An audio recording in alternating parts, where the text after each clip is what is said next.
6월부터 상승한다. 6월 이후 부동산 시장 하면서 엇갈리는 전망하면서 V자 회복 나오죠. 끝나가는 박앤세일, 슬쩍 다시 오르는 강남 호가. 제가 이 기사 보고 정말 열받았었다고 그랬죠. 이런 기사가 뜨자마자 진짜? 하고 강남 부동산에 전화를 해봤는데 있었어요, 매물이. 기사에는 없었다고 그러죠. 그러더니 얼마 안 있어서 그 매물들 싹 다 내렸다. 기사에서 띄워주니까 투기꾼들은 금액을 많이 받으려고 줄이고 호가를 올리기 시작했다. 이제 또 집값 상승 신호탄. 왜 일제히 실거래가 올랐어요?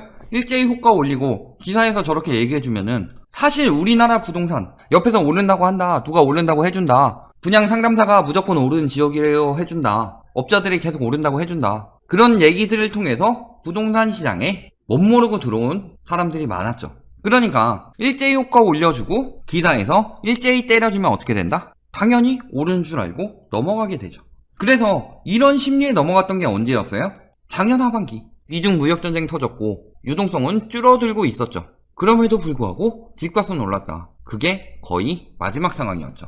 이 이유는 다 뭐 때문이다? 분상제 전매 제한 피하자. 건설사들 밀어내기 분양이 아니라 밀어주기 분양이죠. 분양가 상한제, 가격 면으로 건설사한테 불리하죠. 수분양자가 유리해지죠. 전매 제한, 투기 수요, 건설사들한테 불리한 정책이죠. 실수요, 수분양자한테 유리한 정책이죠. 그런데 밀어내기 분양 한참 많이 되고 있는 지금 보유세 매물 들어간다 치더라도 아직 양도세 매물 많이 남아있고 매물 좀 들어가더라도 신규 아파트가 엄청나게 분양되고 있죠. 그러면 사실은 공급 과잉이죠. 그래도 허그 고분양가 규제 들어가고 있는 지역들도 있고 하니까 사람들이 집을 사는 것보다는 분양을 받는 경우도 많을 테고, 그 분양이 밀어내기로 엄청나게 많이 남아있음에도 불구하고 집값이 오른다는 건 이상한 상황이죠. 그런데 그 밀어내기 분양이 한두 달 있으면은 수분양자들에게 훨씬 유리한 방향으로 바뀌고 있음에도 불구하고 지금 분양을 받아야 될 것처럼 심리를 조장하고 있는 거죠. 분양권 거래 어려워질 거고, 어려워질 게 아니라 못하죠.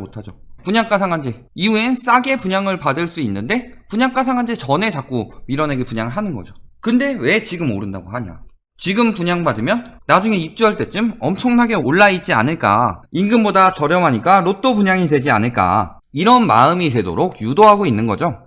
자, 그러면서 나오고 있는 거 뭐예요? 규제의 역설, 6억 이하 몸값 오르고 매물이 잠긴다. 자, 처음에 9억 이하라고 했는데 6월 되니까 6억 이하로 바뀌었죠. 6억 이하 가구수 비중 떨어지고 있다. 서울에서 6억 이하 주택은 현재 집값 추이를 봤을 때 갈수록 감소할 수밖에 없는 구조. 시중에 풍부한 유동자금이 옮겨다니며 분양시장, 비규제, 신축 아파트 등 실수요의 자리를 대체하는 효과도 무시할 수 없다. 풍부한 유동자금이 생기는 이유는 뭐라고 그랬어요? 현금화 때문이죠. 풍부한 유동자금을 갖추고 있는 거지 떠다니는 거 아니죠. 진짜 부동산을 읽는 사람들은 팔아서 현금화하고 있다. 가뜩이나 질병 사태까지 겹쳐서 지금은 현금화 할 때다 라고 하니까 부동자금 이렇게 오르거든요. 오래되니까 계속 부동자금으로 유동자금으로 산다, 이런 얘기들 계속 하고 있죠. 왜? 분양가 상한제, 전매 제한 피하는 밀어내기 분양을 시켜줘야 되니까. 자, 매매 거래량 연중 최저 찍었는데 다시 5월에 늘리고 있죠.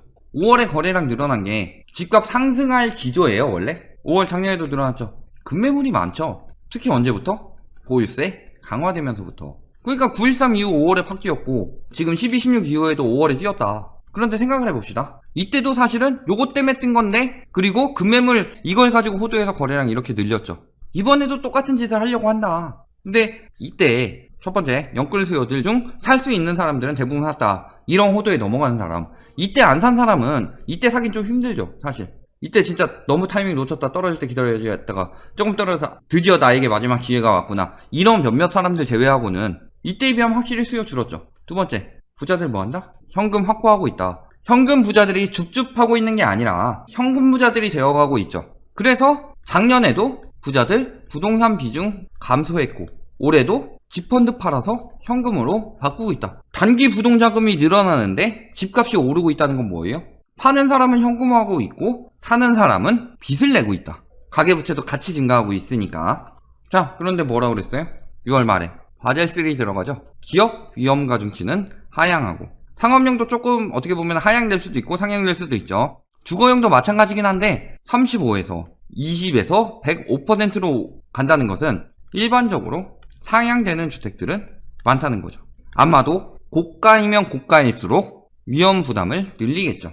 그러면은 같은 돈이라면은 가게, 주택 사는데 빌려주겠어요? 아니면은 기업들한테 빌려주겠어요? 가뜩이나 예금은 줄고 있죠. 대출은 늘고 있죠.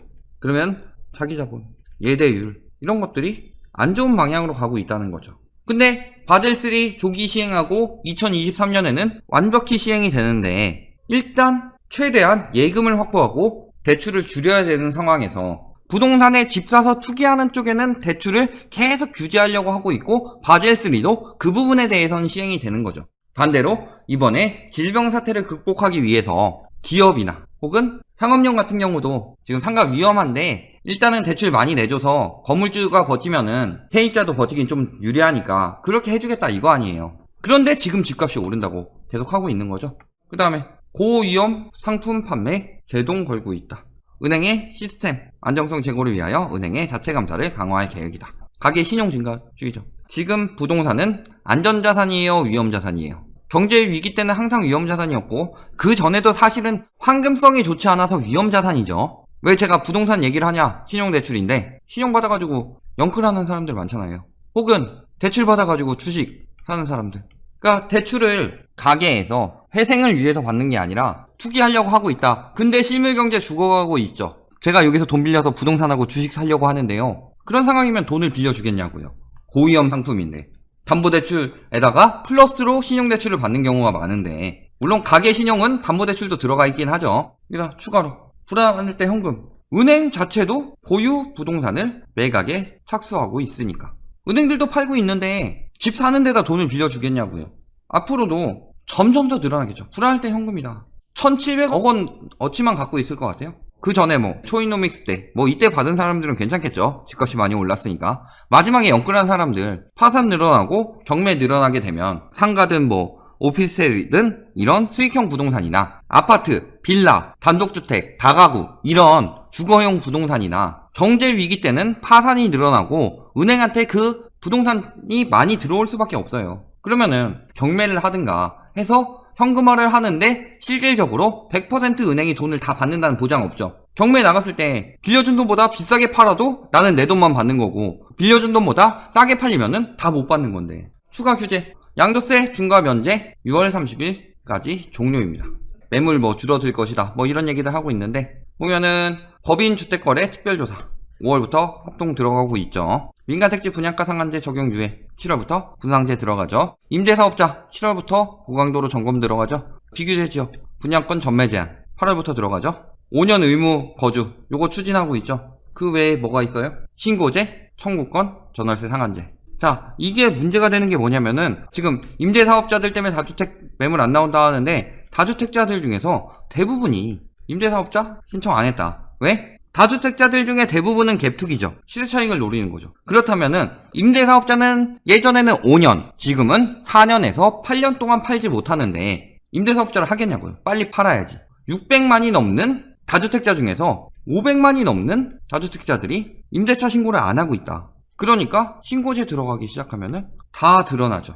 거기다가 임대사업자에 대한 3주택 이상에 대해서는 보증금에 대해서도 환산해서 월세로 세금을 부여하겠다라고 그랬죠. 갭투기로 여러 채 사지 말란 소리라고요. 그런데 이 500만 안 내고 있다가 날벼락이죠. 내년 되면 이런 것들까지 시행된다. 그리고 올해 그렇게 반대해서 못했던 종부세 세율 인상 내년에는 걸리겠죠. 21대에서는 세잖아요.